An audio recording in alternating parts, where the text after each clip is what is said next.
Guys, today marked the third meeting for the Collided Kingdoms trading card game focus group. And honestly, it was a huge success, more than it has been so far. The reason being, today we successfully play tested it using the current rule set. Now, this is a rule set that we really fleshed out, and it was awesome. All in all, the game took around 15 turns, which isn't too much.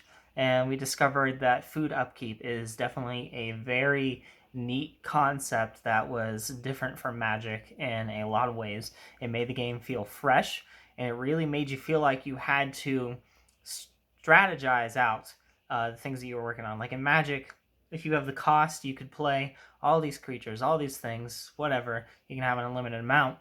Whereas in this game, you really have to decide what you want to play because these warriors are free to put down. But if you don't have the food to keep them going, then you will lose them within the turn. And so it added a really cool element, one that we found to be really neat. Aside from that, it was decently run-of-the-mill stuff. It moved very quickly. There were twists and turns that we didn't expect. Honestly, the food upkeep was the only thing that kept the game at a slower pace. It would have been like that. The game would have been done in a couple of minutes if not for that. And I feel like I'm exaggerating a little bit, but not by that much. I used a deck that was the Talaris Kingdom. Now, Talaris is a kingdom based around elves. It also used a freelancer known as Carmichael, who works around equipments and things like that. So the deck had a lot of equipments. That being said, I didn't build the deck very well because, well, I just kind of thrown it together to be done with it as fast as I could. So I didn't really get to use Carlisle to his full extent. Part of that is because of my poor deck building, but a good amount of that is because I got outplayed by my friend. Now, he actually built a deck around the gladiator type people, Asperia. Now, Asperia is a group of people that, hold on a second, had to throw a pair of scissors there. So Carmichael is not Carmichael. Asperia, my goodness, is a kingdom around gladiators, Roman type things, but not identical. None of these kingdoms are identical to that stuff.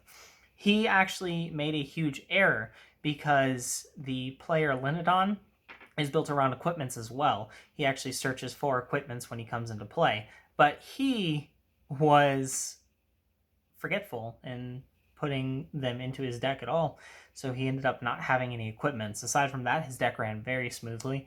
He utilized the card Cryptic Passage, which is an awesome card that allows you to take warriors from your graveyard and put them into play, but it doubles their food upkeep. And he said that he thought that was going to be a very overpowered card, but he noticed that because of the food upkeep, it balanced out in a very beautiful way. And I was proud of that. Cryptic Passage is one of the coolest cards that I have created so far, in my opinion. And the reason for that is because it has the Grave Leverage ability.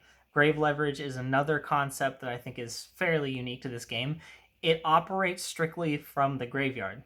So long as it's in your graveyard, its ability is always active. And I think that's pretty cool. There are a few cards in the base set that will have that, but Cryptic Passage is probably the most powerful and just the most rare.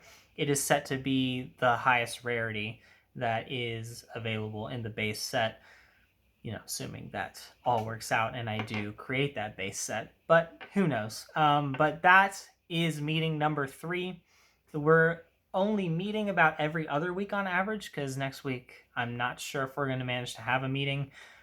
We didn't have a meeting the 2 weeks leading up to this week, and then we had a meeting the first 2 weeks that I made attempts to do it. But this is the first time that we did a playtest of full 60 card decks, and it was awesome. Honestly, I love it. But I want to keep you guys in the loop. I will continue to do so as best as I can. If you have any questions, feel free to join my Discord, ask away. I would love to talk about this card game more with people. Honestly, I wish that people would be more interested in it because I'm putting a lot of work, a lot of passion into this, and I apologize for the mess in my house because, oh my gosh, just don't look at that. That's it, guys. Bye.